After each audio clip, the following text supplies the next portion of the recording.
Olá. Hoje a nossa análise mergulha no capítulo 6 do livro de Jó. É um momento bem crucial. Com certeza. É a resposta direta de Jó, né? Depois do primeiro discurso do amigo Elifaz. Exatamente. E é uma resposta, assim, visceral, pura dor, sabe? E também muita decepção. Uma decepção que vai em duas frentes, né? Com Deus e com os amigos. Isso. Ele começa com uma imagem poderosa. Queria que a angústia dele fosse pesada numa balança. E diz que pesaria mais que a areia de todos os mares. É uma hipérbole tremenda para mostrar a dimensão do sofrimento. E aí ele diz que é por isso que as palavras dele são impetuosas. Tipo, olha o tamanho da minha dor. Como vocês esperam que eu fale? É quase uma justificativa, né? E essa intensidade é algo que, bom, a gente reconhece. A dificuldade de colocar em palavras um sofrimento tão esmagador. Totalmente. E o que choca um pouco, talvez, é ele apontar o dedo direto para Deus. Sim, sem rodeios. Ele fala das flechas do Todo-Poderoso nele, dos terrores de Deus cercando ele. Não é uma coisa vaga, é bem direto. E para reforçar o quanto a situação é insuportável, antinatural mesmo, ele usa umas analogias, né? Sim, do cotidiano, bem interessantes. Pergunta se o jumento fica zurrando se tiver capim, ou o boi se tiver comida. Quer dizer, o lamento dele é um sinal de que algo está fundamentalmente errado, né? Como um animal que só reclama se faltar o básico. E é da comida sem sal, que ninguém aguenta comer. Ele compara a vida dele a isso, algo intragável, Nossa, é muito forte. E tudo isso leva a um ponto extremo, né? ao desejo de morte. Isso é bem chocante. Ele pede a Deus para esmagá-lo, para acabar logo com aquilo. É o desespero no limite, onde a aniquilação parece a única saída para a dor. Mas mesmo aí, olha que interessante. O quê? Ele diz que a única consolação que teria se morresse era não ter negado as palavras do santo.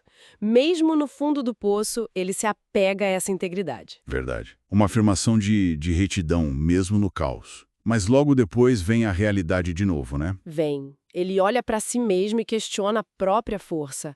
Tenho força de pedra, minha carne é de bronze. É o reconhecimento da fragilidade humana. Ele percebe que não tem mais força, nem esperança, nem como se ajudar. Exato. E aí, depois dessa autoanálise, a frustração dele se volta para fora. Para os amigos. E a metáfora que ele usa é dura. Qual delas? A dos ribeirões. Essa mesma.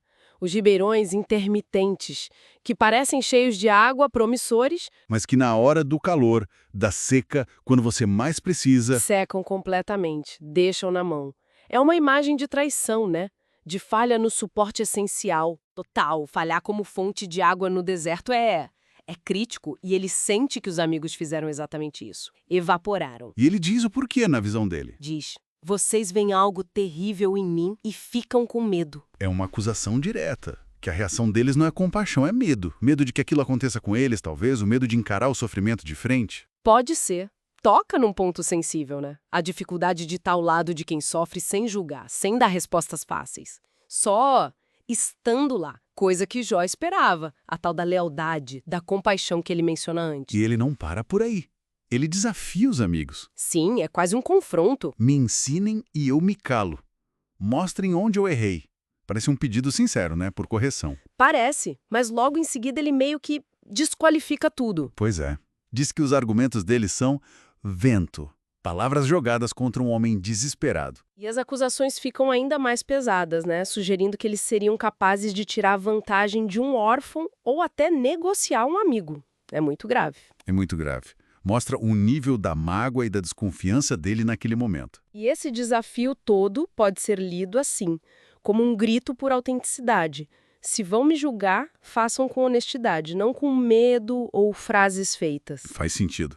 Ele pede que olhem para ele de novo, que reconsiderem. E insiste muito na própria integridade, né? Olhem pra mim, eu mentiria na cara de vocês? Ele confia na própria capacidade de saber o que é certo e errado, mesmo destruído. Então, resumindo esse capítulo 6, o que fica é essa honestidade brutal de Jó, né? Sem dúvida, uma honestidade que nasce do fundo da dor. A profundidade do sofrimento dele é palpável, mas também essa postura desafiadora contra Deus e contra os amigos, que para ele falharam feio. Exatamente. E isso deixa a gente com uma questão para pensar, né? Qual? Bom, se Jó insiste tanto na integridade dele, mesmo com palavras tão duras, tão desesperadas, como isso mexe com as nossas ideias mais arrumadinhas sobre piedade?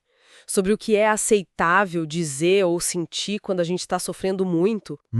É uma boa pergunta. Desafia a noção de que fé ou desespero precisam caber numa caixinha, né? Fica aí para a gente refletir sobre a nossa própria honestidade e a dos outros em tempos difíceis.